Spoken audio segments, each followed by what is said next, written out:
ओं नमस्श्री जतिराजाय विवेकानंद सूरये सच्चित्सुखस्वरूपाय স্বামিনে তাপহারিণী। স্বামীজির এই চিঠিটি প্রমোদাবাবুকে লিখিত, বরাহনগর থেকে 17 আগস্ট 1889।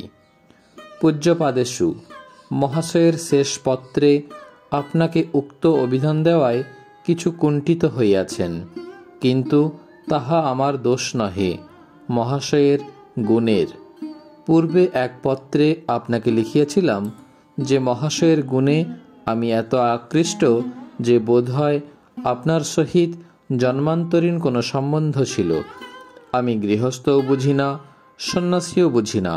যথার্থ সাধুতা এবং উদারতা এবং মহত্ব যথায় সেই স্থানেই আমার মস্তক চিরকালই অবনত হোক। শান্তি, শান্তি, শান্তি। প্রার্থনা করি আজিকালিকার মানভিখারি, পেট বৈরাগী এবং উভয়ভ্রষ্ট সন্ন্যাশ্রমীদের মধ্যে লক্ষ্যের মধ্যেও যেন আপনার ন্যায় মহাত্মা একজন হন। আপনার গুণের কথা শুনিয়া আমার সকল ব্রাহ্মণ জাতীয় গুরুভ্রাতাও আপনাকে সাষ্টাঙ্গ প্রণিপাত জানাইতেছেন। মহাশয় আমার প্রশ্ন কয়েকটির যে উত্তর দিয়াছেন, তাহার মধ্যে একটি সম্বন্ধে আমার ভ্রম সংশোধিত হইল। মহাশয়ের নিকট তজ্জন্য আমি চির ঋণবদ্ধ রহিলাম। আরেকটি প্রশ্ন ছিল যে ভারতাদি পুরাণোক্ত গুণগত জাতি সম্বন্ধে আচার্য কোনো মীমাংসাদি করিয়াছেন কি না, যদি করিয়া থাকেন কোন পুস্তকে। এতদ্দেশীয় প্রাচীন মত যে বংশগত, তাহাতে আমার কোনো সন্দেহ নাই, এবং স্পার্টনারা যে প্রকার হেল্ট অথবা মার্কিন দেশে কাফ্রিদের উপর যে প্রকার ব্যবহার হইত, সময়ে সময়ে শূদ্রেরা যে তদপেক্ষাও নিগৃহীত হইত, তাহাতে কোনো সন্দেহ নাই। আর জাত্যাদি সম্বন্ধে আমার কোনো পক্ষে পক্ষপাতিত্ব নাই, কারণ আমি জানি উহা সামাজিক নিয়ম, গুণ এবং কর্মপ্রসূত। যিনি নৈষ্কর্ম ও নির্গুণত্বকে প্রাপ্ত হইতে ইচ্ছা করেন, তাহার জাত্যাদি ভাব মনে আনিলেও সমূহ ক্ষতি। এই সকল বিষয়ে গুরু কৃপায় আমার এক প্রকার বুদ্ধি আছে, কিন্তু মহাশয়ের মতামত জানিলে কোন স্থানে সেই সকলকে দৃঢ় এবং কোন স্থানে সংশোধিত করিয়া লইব। চাকে খোঁচা না মারিলে মধু পড়ে না। অতএব আপনাকে আরও কয়েকটি প্রশ্ন জিজ্ঞাসা করিব। আমাকে বালক এবং অজ্ঞ জানিয়া যথাযথ উত্তর দিবেন, রুষ্ট হইবেন না। বেদান্ত সূত্রে যে মুক্তির কথা কহে, তাহা এবং অবধূত গীতাদিতে যে নির্বাণ আছে, তাহা কি এক?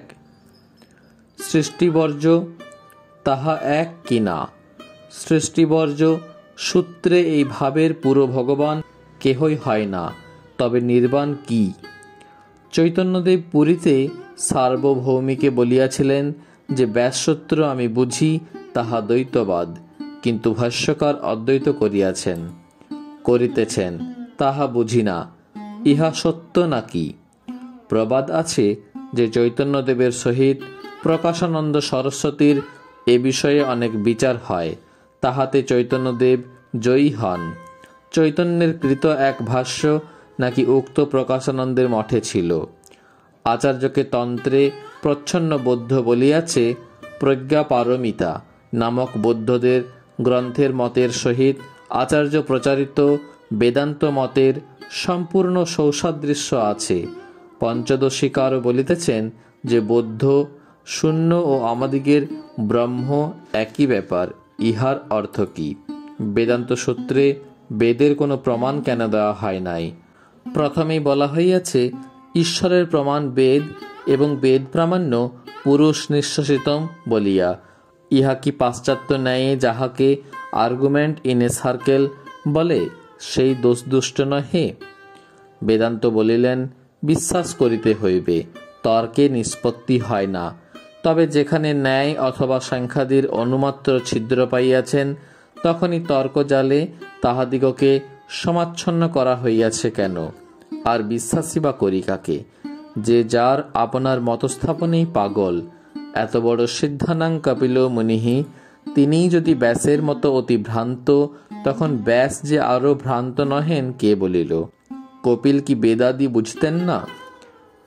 ন্যায় মতে আপ্তপদেশ বাক্য শব্দ, ঋষিরা আপ্ত এবং সর্বজ্ঞ, তাহারা তবে সূর্য সিদ্ধান্তের দ্বারা সামান্য সামান্য জ্যোতিষিক তত্ত্বে অজ্ঞ বলিয়া আক্ষিপ্ত কেন হইতেছেন? যাহারা বলেন পৃথিবী ত্রিগুণ, বাসকি পৃথিবীর ধারয়িতা ইত্যাদি, তাহাদের বুদ্ধিকে ভবসাগর পারের একমাত্র আশ্রয় কি প্রকারে বলি? ঈশ্বর সৃষ্টিকার্যে যদি শুভাশুভ কর্মকে অপেক্ষা করেন, তবে তাহার উপাসনায় আমার কি লাভ?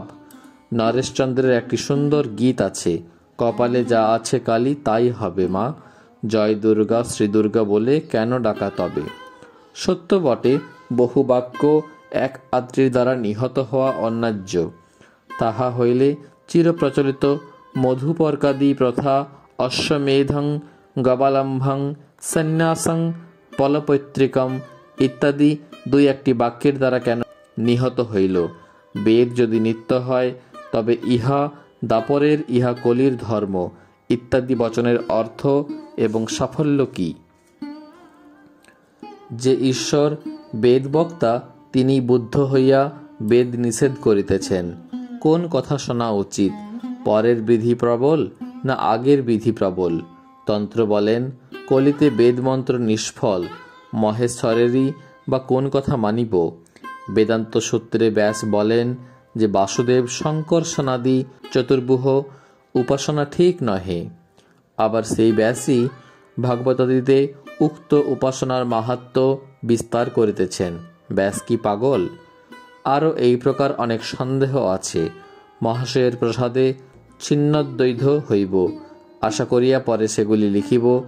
এ সকল কথা সাক্ষাৎ না হইলে সমস্ত বলা যায় না এবং আশানুরূপ তৃপ্তিও হয় না।